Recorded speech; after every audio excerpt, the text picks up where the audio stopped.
We search for life on other planets, but we've never considered the possibility that everything is already alive all around us, and that we're the ones with the problem.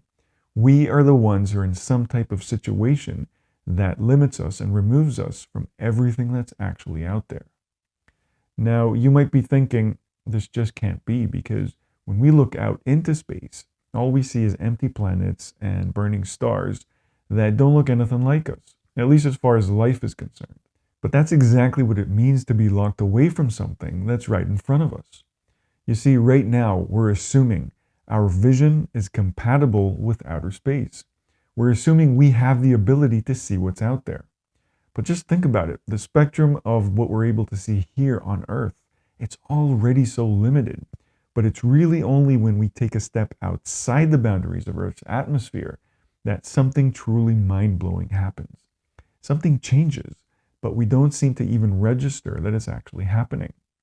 If we can't smell in space, if we can't hear in space, if we can't breathe in space, it probably means that we can't see in space either.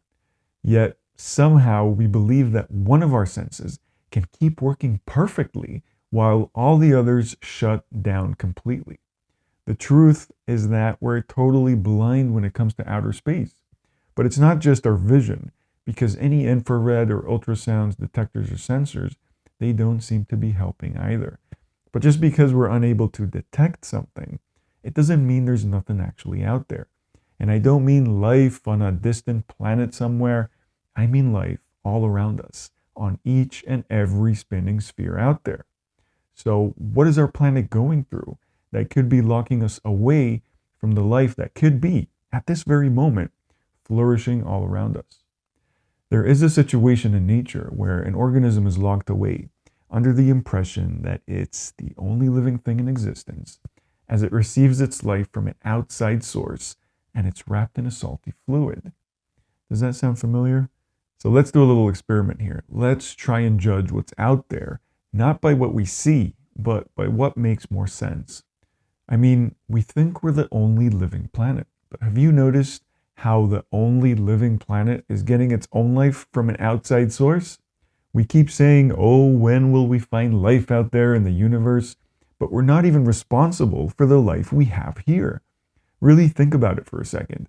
We think we're the only sphere that has life, but this whole time it's a totally different sphere that's giving us this life.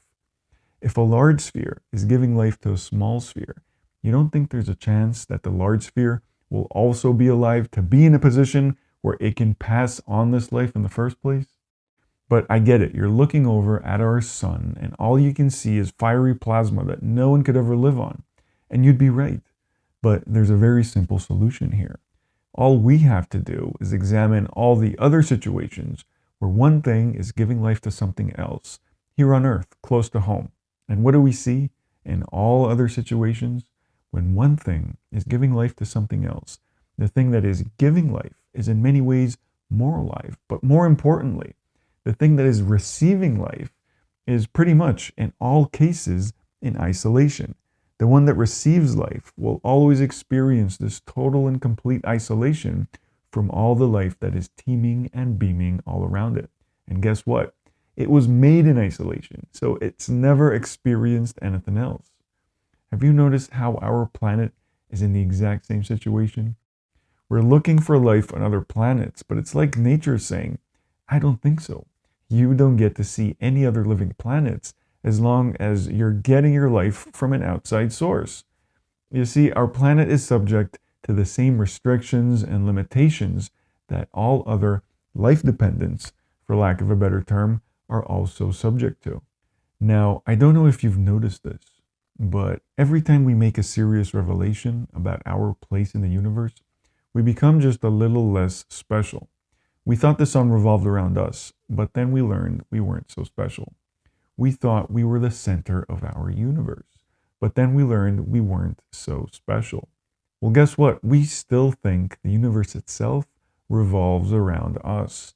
That hasn't changed in the slightest because we think life itself revolves around us. Can you guess what the next important thing we learn about ourselves might be? You got it. we're not that special. We've collectively been here all of 5 seconds, and we've managed to convince ourselves it's all about us. Can you see all those billions of planets and stars out there? Each and every one of them is more alive than we are. It's not that we're alive and the universe is dead. It's more like the universe is really alive and we only get a taste. The real question should have never been, is there life out there? The question should be, of course there's life everywhere, but why can't we see it? And the answer, it couldn't be more simple and natural. Our planet is a fetus inside a womb. And this isn't a metaphor, it's an actual womb. It's just a little bit bigger and slower than what we've gotten ourselves used to. Our planet is an actual living being in its most primal stage of existence. And we get to tag along for the ride. You see, as an individual, you were already inside the womb, back when nature made you. But our planet has a problem. It's not born yet. And the bigger the scale, the longer it takes, but only in relation to us. Can you see how a whole system of cells are made inside the fetus before the fetus is born? Nature's paradox is when the smaller parts that make up an organism need to be ready before the organism itself is ready.